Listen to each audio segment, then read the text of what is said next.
Chapter 11.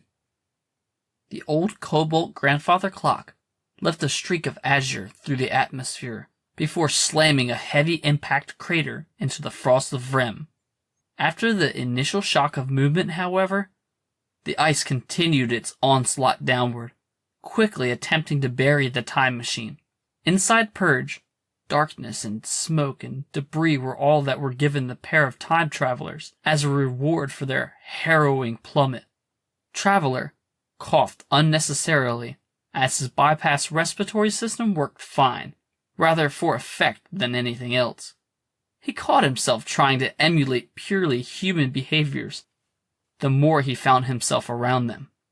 Saber had mentioned this was a latent Time Lord behavior, a defensive mechanism, much like the time capsule has a chameleon circuit.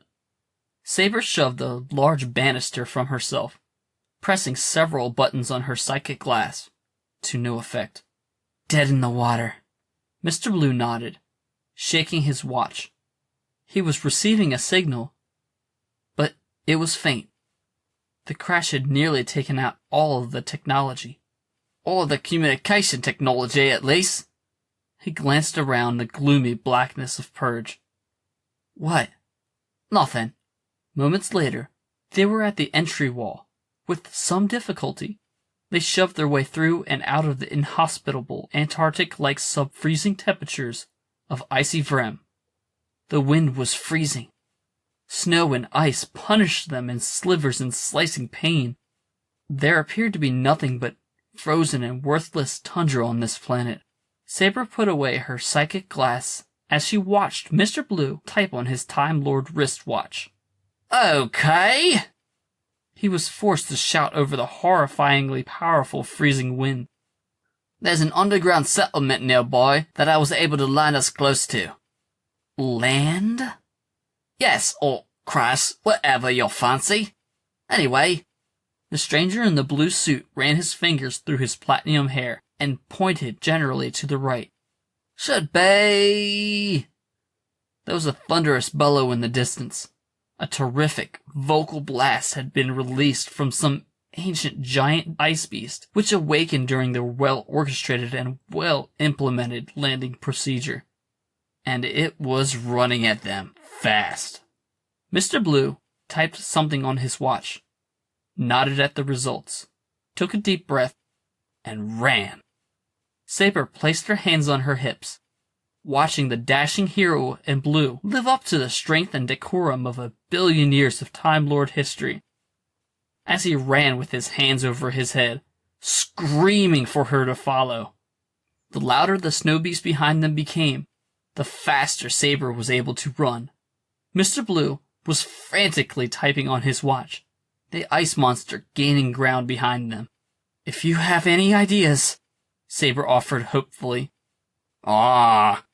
The stranger in the navy suit grabbed her as they jumped over a small hill.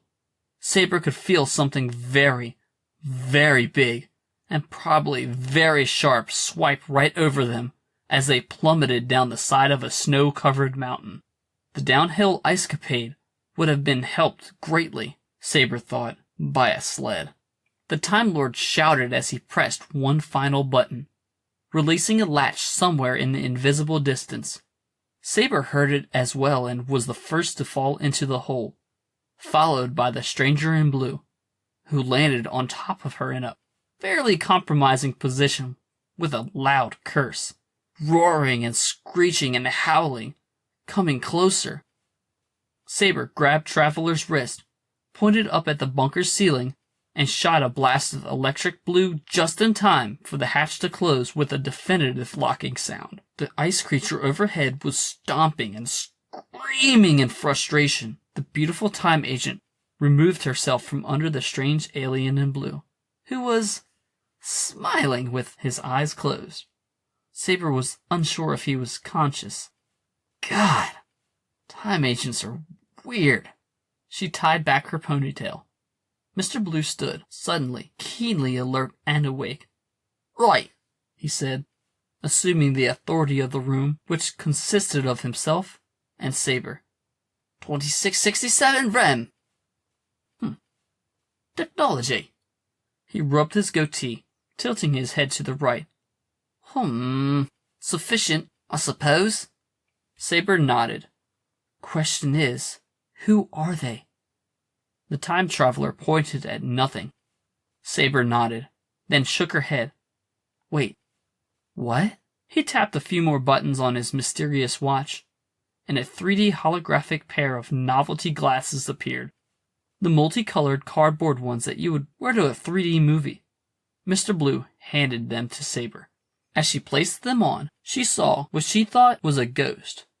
Yet no, just a woman, an attractive scientist, stood before herself and Mr. Blue. It took a moment for Saber to catch on, but this woman was in charge of research here.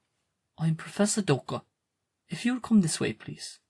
The out-of-phase professor obligingly offered them to follow her. Saber slid off the holographic glasses, and she was following nothing. Slid them back on, walking behind the Indian scientist lady. She looked over at Mr. Blue.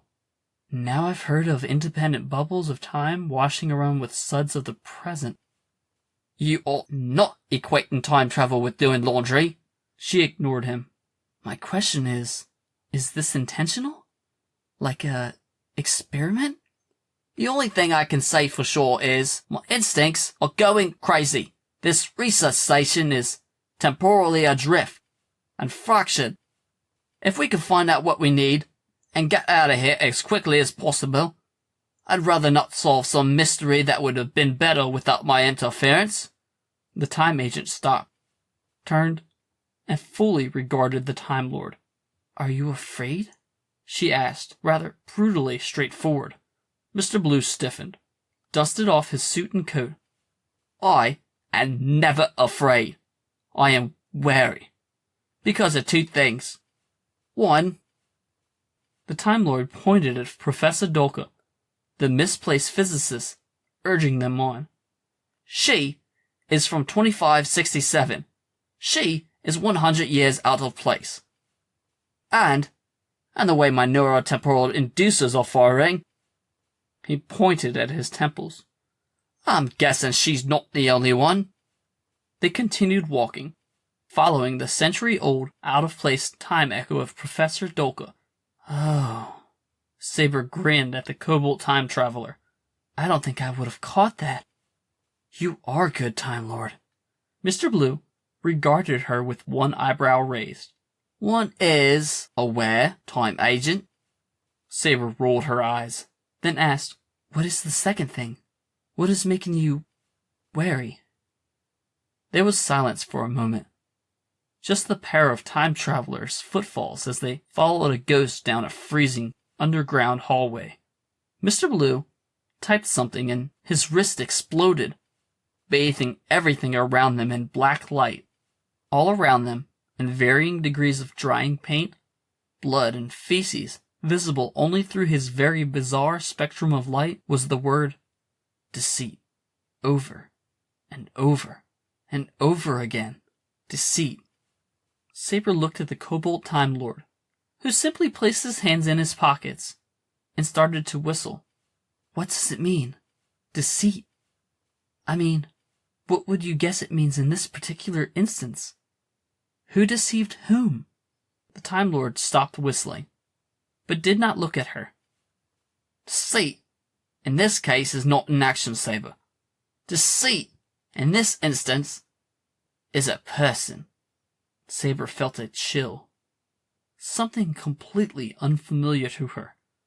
As the time-traveling strangers followed their ghost, they descended into the icy underground bunker further, their footfalls echoing into nothingness as they went deeper and deeper into the cold and the dark.